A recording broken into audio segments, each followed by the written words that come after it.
Hi, this is Martin Coburn, and welcome to another podcast from Leadership Inspiration. I am delighted to say today I am joined by Helen Blake. Helen Blake is the managing director of a business called Futurecurve. This is a business that specializes in helping people develop their value proposition.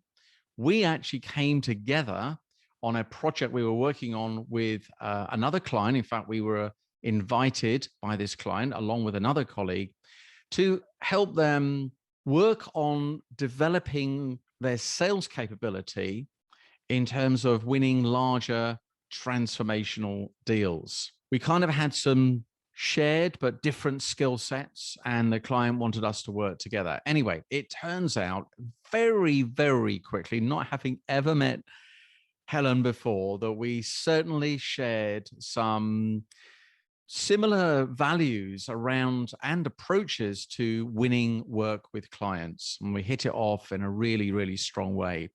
And so I am really pleased that Helen has given up some of her time today to come and join us to talk to us about, well, one of her favorite subjects, and that is creating a compelling value proposition. She's written a book on the subject called Selling Your Value Proposition, amongst other books as well. We actually, once we got talking, we actually found ourselves talking about another subject called solution selling, which is a big, big passion of mine. And so what we've decided to do is actually split this podcast into two elements. So in this particular session, we're going to be talking about developing your value proposition and the importance of that. So please welcome Helen. Martin, thank you very much. What a lovely introduction. Thank you very much. Well deserved, I would say. So listen, could you maybe just describe broadly the kind of work you do with clients? Yeah. Futurecurve is a business consultancy. We're quite unusual, actually, because we're a combination of a classic management or business consultancy, and we blend it with psychology, organizational psychology. Because we believe that a value proposition is a work of strategy, and I'll go on to explain about that if you like.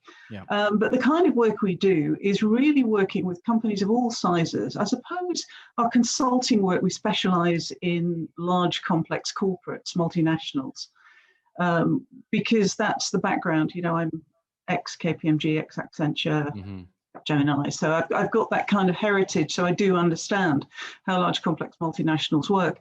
We set up the business actually to work with organizations because we felt there was a real gap in understanding what value propositions were and are actually. We set up the business about 18 years ago. So we've been going for a old while now. 18 years, right, okay. 18 years, yeah, 18 years this year, which we should have a little party in spring. Yeah. And coming of age. Coming of age, absolutely. Get the champagne out finally. Absolutely. Yeah. So, you know, what we've been doing is what we find. I tell you what's fascinating, Martin. When we set the business up, we thought we had this kind of, I suspect, extremely naive idea that we were going to help organizations who were struggling. We have never done that in all of our time of operating in those nearly 18 years. Sorry, what was that? Never helped organizations who were struggling. Okay. All of our clients have come to us because because they're really good. And what they have found is that they were just starting to get, those early signs, those early shimmers in the water. And that might have been either they were becoming commoditized, price was becoming a conversation, or their differentiation was starting to diminish and they were really kind of sounding like Me Too. So it was that real sense of, we know something needs sharpening up. And we know it's something in our relationship with our customers or clients, depending on what the organization does. And come and help us. And that's what we and our bespoke methodology have come in to do. And so the work that we have done, depending on what the issues that we find in our research, we sharpen up messaging, which of course is an output, not the starting point. We move away from price as a lever of value. We help with increased differentiation from key competitors. And frankly, we bring customers into the process. If you bring your client into the process, as opposed to treating them as other, you suddenly start to get this much more systemic approach to creating a genuine sense of win-win value. And so that's exactly what we have done for organizations, huge organizations, medium-sized organizations, and startups. So yeah, it's really very interesting. Excellent, thank you. I hear a lot of conversations about value propositions. I'm always getting asked by marketeers, you know, have you clearly defined your value proposition? I think I have, but then they start asking for, and I'm just, can you just maybe explain? If you're an experienced marketeer listening to this, then no doubt they'll have their explanation. But for maybe the numerous consultancies that are listening to this or business are listening to this, what's your definition of that? What do we really mean by a value proposition? Yeah, I think that's a really interesting question, Martin, in the sense that there are so many different levels of understanding of what a value proposition is. So from our perspective, what we work to, I mentioned it earlier that a value proposition is a work of strategy.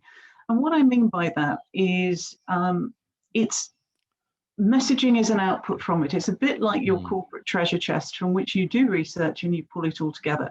So if you like, the definition of a value proposition is it's the sum of your offerings. In other words, what you as an organization does. And you bring that together with, so what are the customer or client experiences? So it's that combination of inside out and outside in.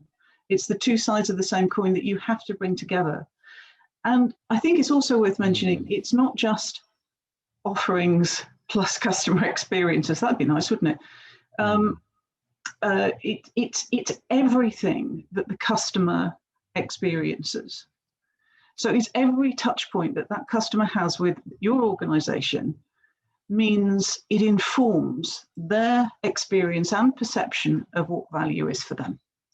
And is that possible to do that if you've got a business which, say, is offering a number of different services? Yeah. Do they?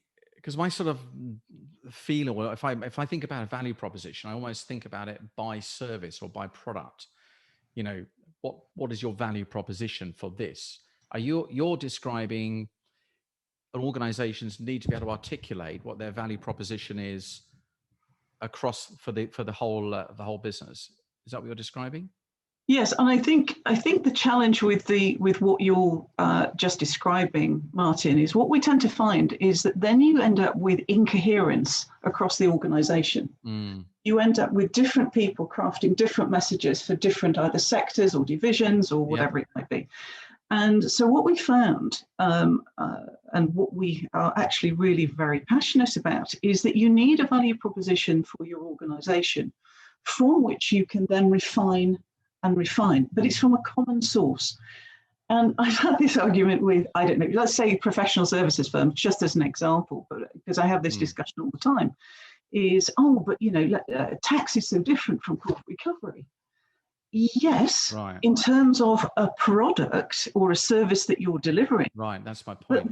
But the coherent experience that you have, it is amazing how common the experience of your clients are or is across those different service areas, because there is a common culture, a common way of recruiting, a common way of doing business that actually trickles through whatever it is that you do.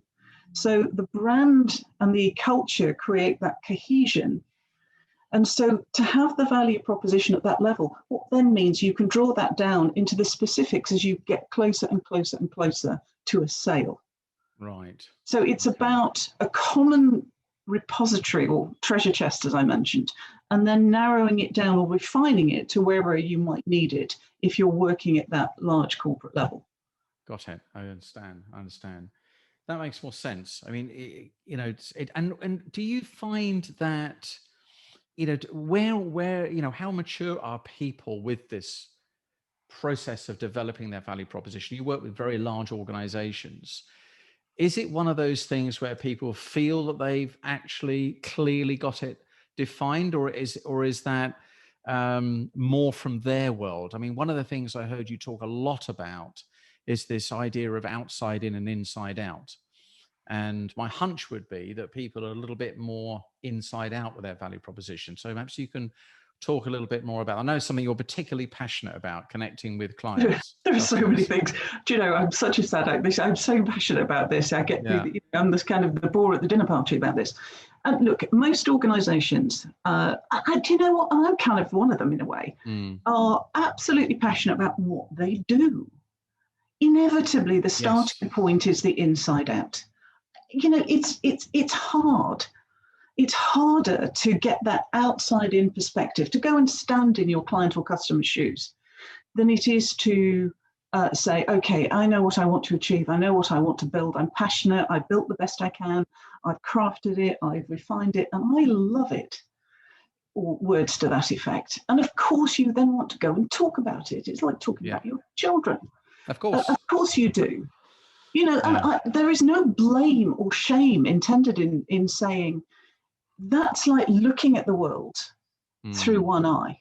Right. You just don't get the richness. And I think there's a naivety, and it's a well-intentioned naivety. Again, no criticism here. That the customers are outside and they can't see in. It's like you've got some sort of shield around the organisation. Nice That's just so not true. It's just not true. Customers, clients, see more than you can possibly imagine. Right. They see relationships. They see the dynamics between directors. They see what's going on in the organisation because they're interested, because they care, because they're giving you money. So I think this idea of inside out and outside in, of course, the outside in gets neglected.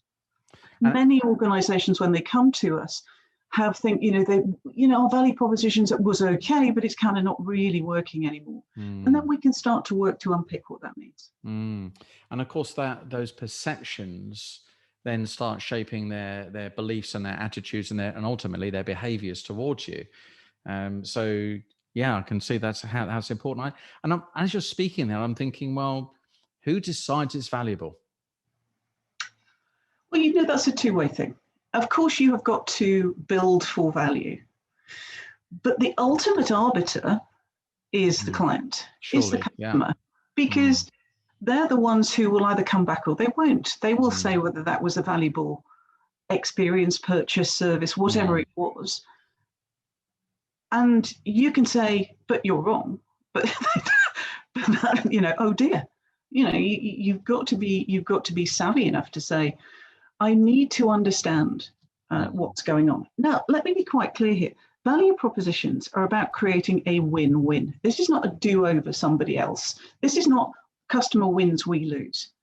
Because why would you do? Of course, everybody wants to make money. Everybody wants to make profit. Everybody wants to have a reason to go to work tomorrow, even if it's come downstairs or go upstairs to work. But it's it's making sure. Let me just pause a second and say, I think most organizations actually know their sources of value in terms of it might be these 5 things. But what they might not know is that if you lose those 2, that the others wouldn't matter so much. So they might not understand the relative hierarchy or prioritization of value that customers or clients apportion. Right. So is that the work that you do? Is that when you talk about this outside in, is that what you do? I know the client we worked with, you went and did some work, in communicating and asking questions of the clients to get that outside in view. That seems to be something you specialize in doing. We do. I mean, we have got a 6-step methodology, our own methodology we call the Value Proposition Builder. And it's a holistic process of which arguably the most important, but it is only one stage, is going out and talking to the end user, client or customer and I don't mean in a customer satisfaction way. I'm talking about a psychology-informed business conversation to understand what is really happening with you. What is it that you're experiencing, Mr. Ms. Customer? What is of value to you? Why is it of value? And what difference has my client, the organization, made? Because until you get them talking and exploring, we don't have a set questionnaire. We have areas of topic guide, but then we will follow wherever that interviewee leads. And I think the other thing that I wanted to say is it's all very well looking retrospectively, which is what customer sat does. The other thing we also do is go and look at, so where do you want this company to go? This is so important. It's the future projection so stuff. important. Yeah. What is missing? What do you want now? Yeah. So this becomes not only we can base the foundations of the value proposition on what's valuable today, but also you can then start to innovate. You can start to craft anew by what's the client looking for now. Yeah, and I mean that just makes complete sense. The idea is a bit like asking for feedback on employees. Looking backwards is not as valuable as saying, would you re-employ this person? Yeah.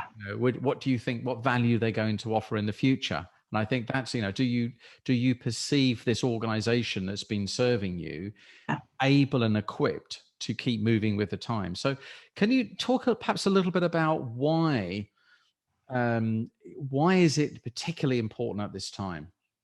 Right now. Yes. What an interesting world we're living in. In this time of what they're calling VUCA, the volatility, uncertainty, complexity, and ambiguity, it is never been more important. Customers are profoundly changing. We have changed. It's not like customers are somebody else. We are clients. We are customers. We have changed how we view this. The pandemic has impacted our perspective on things, our attitude towards things. Digital. I mean, everything is now digital. Here we are, Martin. Yeah, indeed. Talking remotely, no longer sitting face to face in a studio. Yeah. Here we are talking remotely and exploring things. So digital, how we see things, has all impacted customer attitude. And I think I specialize in B2B, business to business organizations.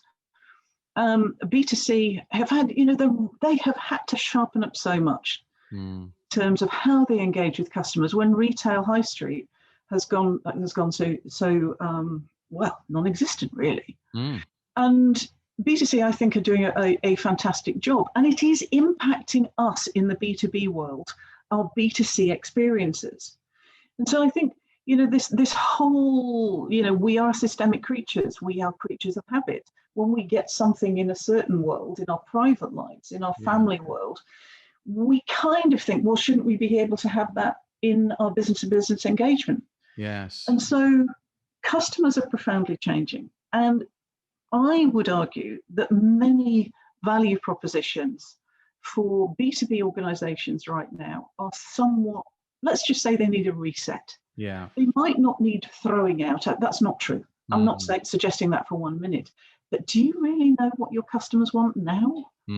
Because I don't know anybody who's sure. In fact, we've been running a survey for quite a bit of 2020 on calibrating and doing a benchmark of what B2B organizations are feeling and how do they feel that they understand. And the clear area where they're feeling uncertain is, do I really understand what my customers want now? So not only do I, sense it, I also think it because I've got some evidence about it.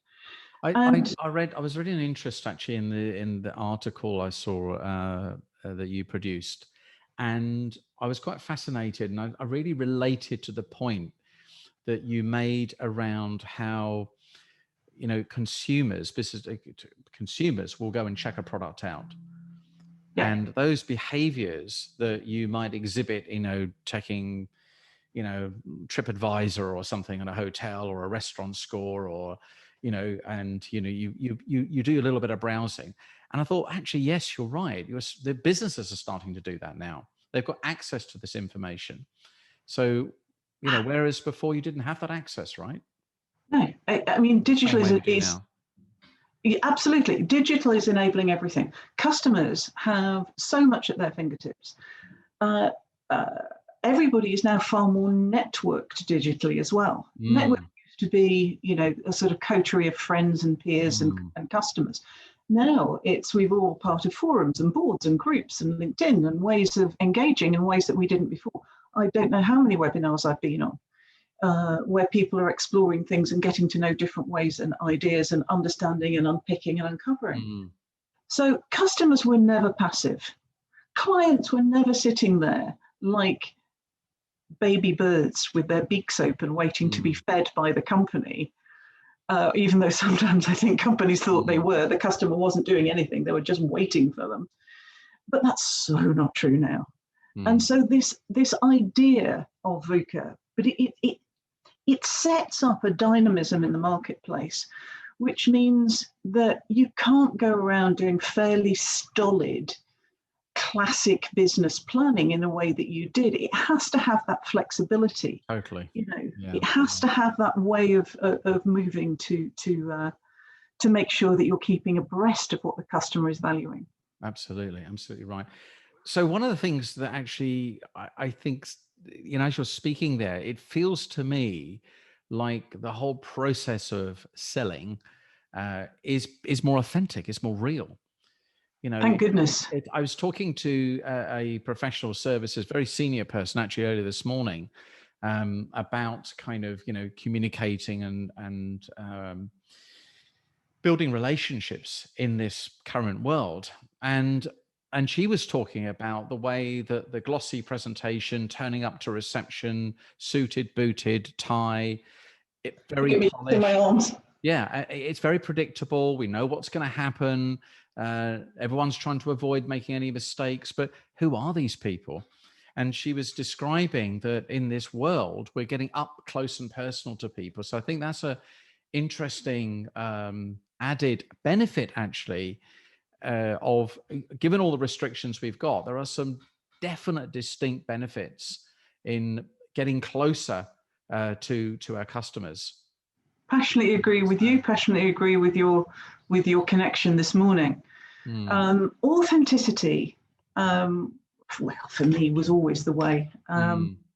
Certainly in the B2B world, certainly with mature buyers, they can always sniff the inauthentic. Yeah, we have a great BS calibration, most of us these days. We do. You know, customers quite rightly have developed a skin of cynicism, and they're just not impressed. Yeah, I mean, they're just not impressed by the I know everything, you know, present something at you. We have to show up as humans. I think what the pandemic has done has almost released humanity again, to realize what's important for us again. We've all had a sort of humanity recalibration, if I can put it that way. We have, yeah. It's important that we are who we are and we look after each other in mental health and care. And I think that's sort of, I don't believe anybody listening to this podcast, Martin, is going to be thinking, oh, I was always inauthentic. I mean, I think we always thought we were authentic, but I think what we were quite procedural, maybe quite formal. And perhaps inauthenticity can, you know, come across because we felt we were throttling ourselves back. And I'm not saying that we should be, hey, you know, let's all get down with the kids, but I think we can actually say, I care and I'm trying to help here in that way of being human. I think one of the biggest things that will come out of this is that people are going to be more humanistic. And we're connecting to people at a deeper level. People are connecting more closely at a community level as well, because they're spending more time in it. And I think that's flavoring people's outlook on people. So I'm delighted about it. Look, just before we leave, I would like to talk. We're starting to veer into the area of something you describe as solution selling. But before we get into that, just maybe, Helen, for people listening, 3 or 4 tips on creating a really good value proposition. What would be some of the key ingredients that you think are essential? Would you mind? Honestly, my number one top tip is my number one top tip is bring the customer in. I mean, that's it. Go and engage and bring your client into your value proposition process. Without that, you are doing the classic outside in only approach. Okay. I think I would take a good, honest, I call it getting in the helicopter. Go and have a look at your business and say, are you honestly certain what your customers want now? And have a bit of calibration of, are you starting to be commoditized? Are you feeling off the pace? Trust your judgment. Business people are really good. Trust your judgment. And I would make sure that you're aligning your selling styles to how you're positioning your business, your products, your services in the marketplace. Right. Okay. So that concludes the first part of my interview with Helen Blake. If you really enjoyed this interview, and I'm sure you did, and you took value from it, you're going to really enjoy the second part of our discussion, which was about something we call solution selling, the process of going about winning large scale opportunities, transformational opportunities, and the nuances in the different approaches when it comes to developing those opportunities with clients. I really enjoyed the discussion. I'm sure you will do. So we look forward to you joining us in the second part of this discussion. Thank you for listening.